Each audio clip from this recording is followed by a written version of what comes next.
So for the system walkthrough, so nandito tayo sa landing page.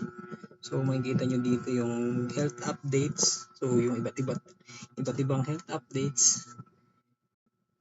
And then emergency hotline. So makikita nyo rin dito yung iba't ibang emergency hotlines na pwede nyo tawagan in case of emergency. And then dito nyo rin makikita yung SK bulletin namin. So for ano lang to, Sangguniang Kabataan.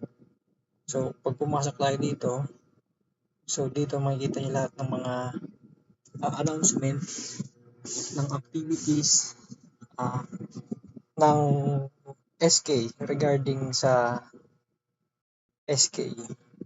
So dito nyo rin malalaman lahat ng mga updates, activities, or anumang may kinalaman sa Sangguniang Kabataan. So dito kami mag-update lahat nun. And then pag magla-login tayo, so for example,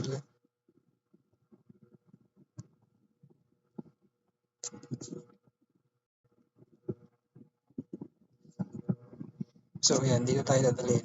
So pag nakapasok na tayo sa loob, so dito makikita nyo yung announcement ulit. So ito for general announcement.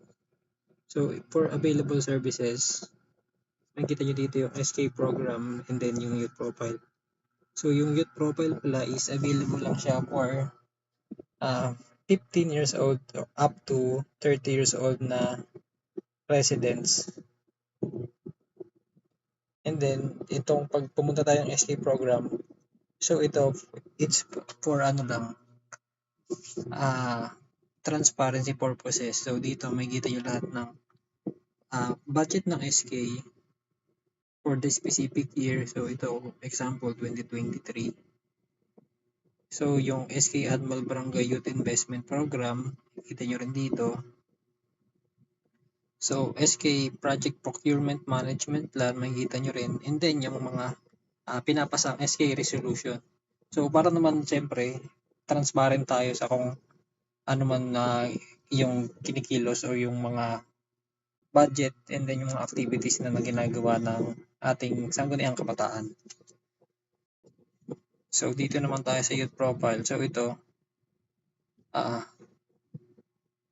annual youth profile. So dito, syempre, pag pinili po nyo to, syempre malalaman ng SK nyo or ng SK yung mga activities na pwede pang gawin na makakatulong sa ating mga kabataan.